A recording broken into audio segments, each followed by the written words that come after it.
Hello and welcome to Planet Hope, the magazine that follows the progress made towards the UN's Millennium Development Goals. This week we'll be looking at numbers 3 and 4, reducing the mortality rate for children under 5 and improving maternal care. Now, in South Africa, having a baby is a high-risk experience. Women sent home from hospital without examination or ignored for hours or even days by overwhelmed staff. According to the United Nations, 4,500 women die during pregnancy or childbirth in the country every year, 4 times more than 20 years ago. Our reporters Mireille Dundas, Marina Bersch and Julian Sauvage went to one of the worst affected areas, the Eastern Cape.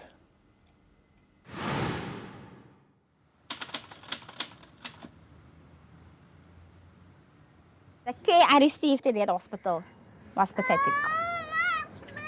It was pathetic.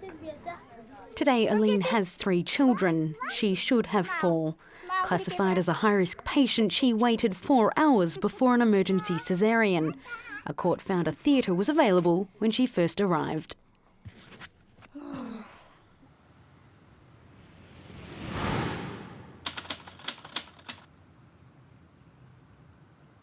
I was all alone. They left me alone. The nurse only came to see me the day after the birth. Spagusa entered the world without assistance. His mother was sent home from the hospital when her contractions began. She returned only to be left on her own for the next 24 hours. She no longer wants another child.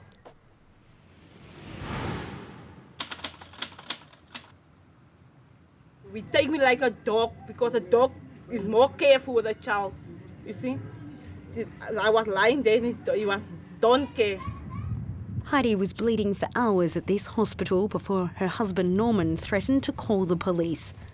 A dead fetus of 4 months was eventually removed from between her legs. 18 hours later, another baby, a twin, was discovered inside. When the people came here, you must help the people nicely, and when he knows this woman is in labor, he must help this woman. You can't let a woman lying here and didn't help the woman. It's wrong. Elaine, Pumes and Heidi are 3 relatively fortunate women. With or without their children, they left the hospital alive. In South Africa, the number of mothers dying during or after childbirth has quadrupled in the last 20 years. 4,500 women in 2010, almost half of them here in Eastern Cape.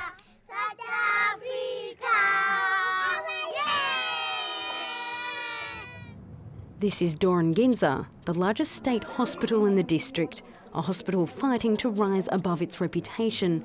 On this rare occasion, management has agreed to allow journalists inside. This is the high care unit of our hospital. High-risk patients are normally kept here, especially those with HIV, a condition common in South Africa and one that increases the chance of death.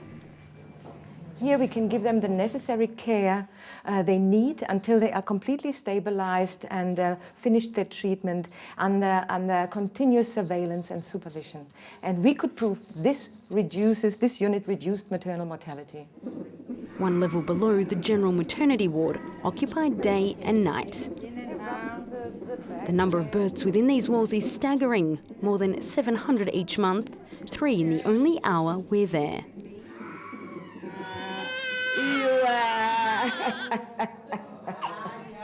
Doornginza's labour ward should only handle complicated births, but more than 80% are perfectly uncomplicated. At the same time, in the ward next door, we're forbidden from filming inside this room, but our hidden camera reveals not one but several mothers in labour at the same time. One sitting alone holding her own drip.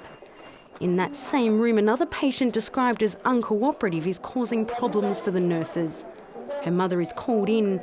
We follow to find a blood-stained bed and staff overwhelmed by the workload. On a good day, the nurse-patient ratio is 1/3 of the minimum requirement. Today, a difficult patient has made the situation worse.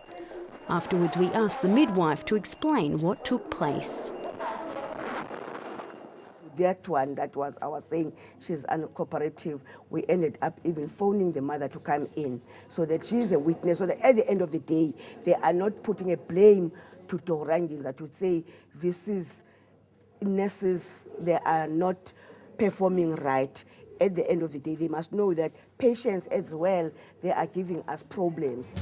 Eastern Cape Health Department is up against more than 100 million worth of rand in negligence claims, most due to care at Doranginza. The state has already lost more than 20 cases. Many are being settled out of court for between 60 and 80,000 rand, the equivalent of 6 to 8,000 euros. This is the files that I've been busy with in the case. There are 3 of them. There's still 1 here on the desk here. Manaj Carson knows the issue well. Right now he's working for a family whose twins were left blind after excess oxygen was administered after birth.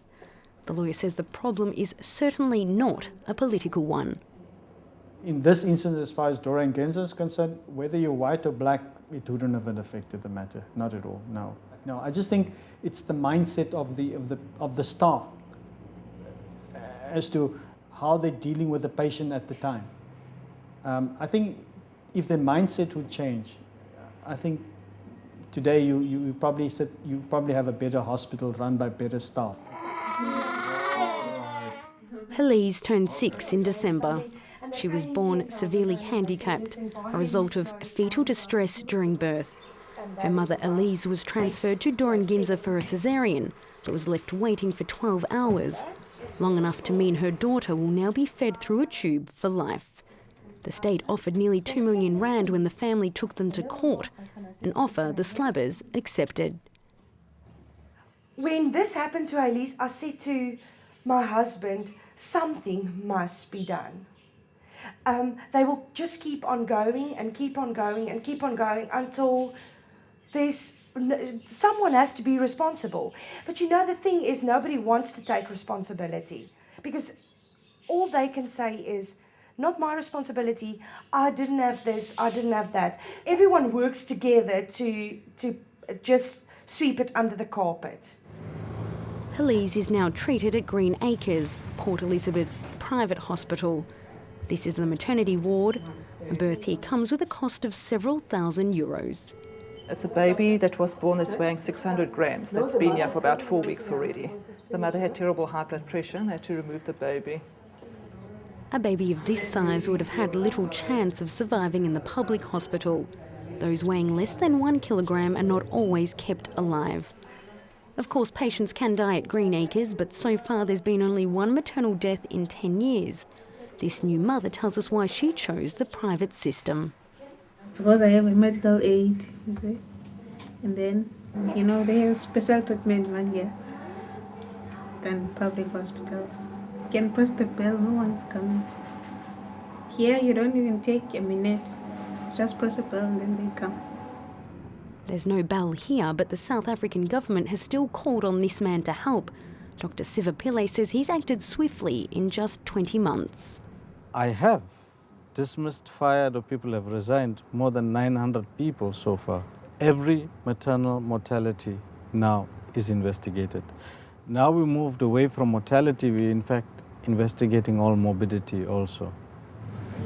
Joanne Stevens tackles maternal mortality from the other side by dealing directly with expectant mothers.